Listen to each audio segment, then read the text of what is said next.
Bienvenue à toutes les femmes ambitieuses. Vous écoutez l'épisode 178 et aujourd'hui, je vous invite à saisir votre chance infime.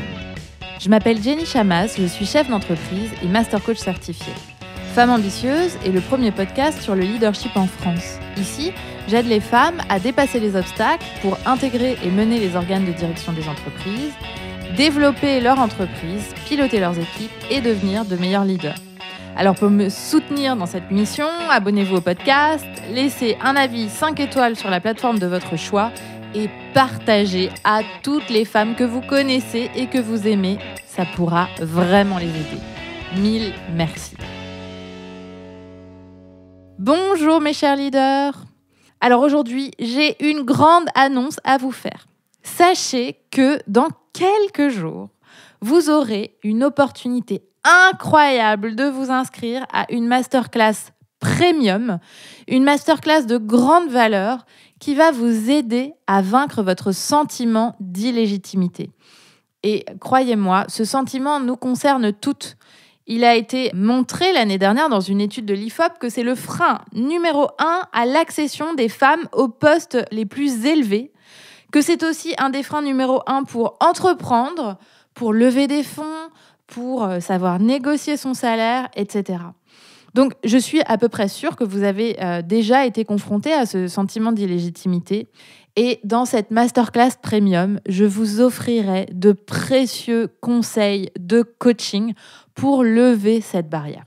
Alors surtout, surveillez bien vos emails parce que c'est dans vos emails que je vais vous annoncer cette masterclass et la possibilité de vous inscrire à l'une des masterclass qui vous convient le mieux en termes d'horaire pour pouvoir y assister en direct. Donc, si vous n'êtes pas encore inscrite à notre newsletter, vraiment, je vous suggère de mettre pause là tout de suite, de cliquer sur le lien dans les notes de cet épisode et de vous inscrire parce que c'est comme ça que vous recevrez la possibilité de rejoindre notre masterclass dans laquelle je vous promets plein de surprises. Et je vous en dis évidemment plus bientôt. Maintenant, place au sujet du jour, un sujet que j'adore tout particulièrement. Alors, on a souvent l'impression que l'équilibre de vie repose sur de grandes choses. D'un côté, la carrière, de l'autre, la vie privée. Et évidemment, il faudrait que tout soit parfait pour se sentir en équilibre.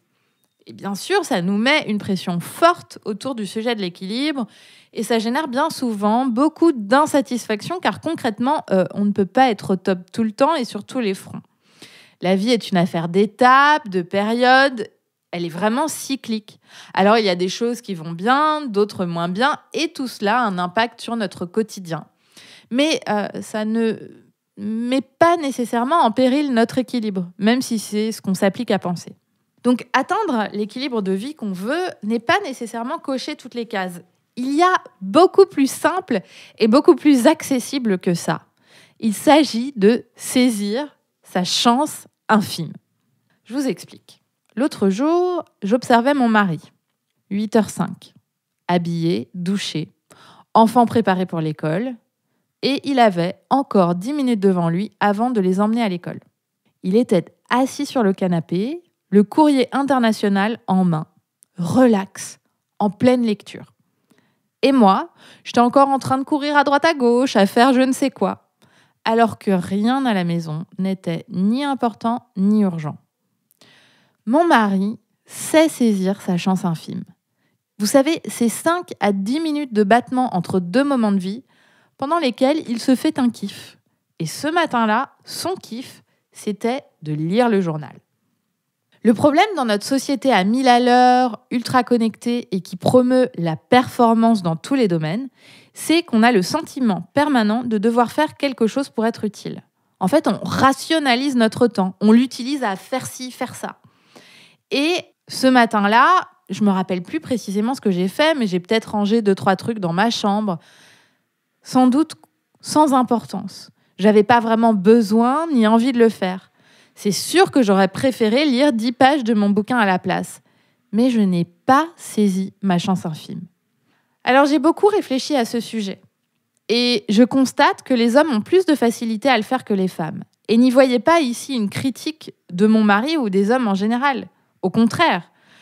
Mon mari étend le linge autant que moi, il vide le lave-vaisselle aussi régulièrement et je l'avoue, il fait même plus la vaisselle que moi. Il ne s'agit pas, en fait, dans mon propos aujourd'hui, de parler de partage des tâches domestiques que je considère plutôt équitable dans mon foyer. Il s'agit davantage d'un état d'esprit, d'une capacité pour mon mari de considérer que 10 minutes c'est beaucoup, c'est précieux et qu'il peut kiffer sans demander l'autorisation à personne. Alors que spontanément, j'aurais tendance à penser que c'est peu, que je n'ai pas vraiment le temps d'en profiter et que ce sera plus utile de faire quelque chose d'utile à la maison. En fait, ce dont nous parlons ici, c'est de socialisation, de façon de voir les choses qui sont tellement ancrées depuis des générations dans nos cellules. Voyez les pubs des années 50 avec l'homme assis dans son fauteuil à lire le journal tranquillement avec le whisky posé sur la table, pendant que la femme prépare le repas. Chez moi, en vérité, ça ne se passe pas du tout comme ça. Mais naturellement, mon mari s'assoit plus facilement pour lire le journal en pleine journée que moi. Et moi, je suis plus facilement debout et active. Alors, c'est un rôle qui me vient plus spontanément, même s'il ne m'intéresse pas particulièrement. Forte de toutes ces observations et évidemment de mon envie de toujours plus d'équilibre, j'ai intentionnellement travaillé ces derniers mois à saisir ma chance infime. Et j'ai découvert à quel point ça fait du bien, à quel point ça permet de faire une pause mentale, de se reposer. 10 minutes peuvent tout changer. Votre cœur ralentit, vous vous sentez plus reposé, vous kiffez. Et nous avons 3 freins majeurs à cela. Premier frein, devoir gérer la charge domestique et mentale seul, en plus d'un boulot prenant. C'est plus difficile pour trouver du temps. C'est pas impossible, mais c'est difficile. Donc, si vous avez le sentiment et que vous vous apercevez que concrètement, vous avez seul la charge domestique et mentale, alors c'est encore plus vrai si vous êtes maman solo. Dans ce cas-là, je vous suggère de voir s'il y a une possibilité de revoir le partage des tâches. Alors, quand vous êtes en couple, évidemment, c'est beaucoup plus facile. Quand vous n'êtes pas en couple et que vous avez vraiment concrètement la charge toute seule, c'est de se poser la question, est-ce qu'il y a d'autres personnes que vous pouvez responsabiliser ? Et pourquoi pas, éventuellement, revoir vos propres exigences à la baisse, si c'est possible. Le deuxième frein, c'est notre côté perfectionniste. Celui qui nous encourage à tout le temps faire et à se sentir inutile ou coupable si on ne fait rien. Qui a décidé un jour que la vie était une course à l'accomplissement ? Relâchez la pression, mes chers amis. Kiffez ! Vous avez besoin de recharger les batteries entre 2 périodes actives.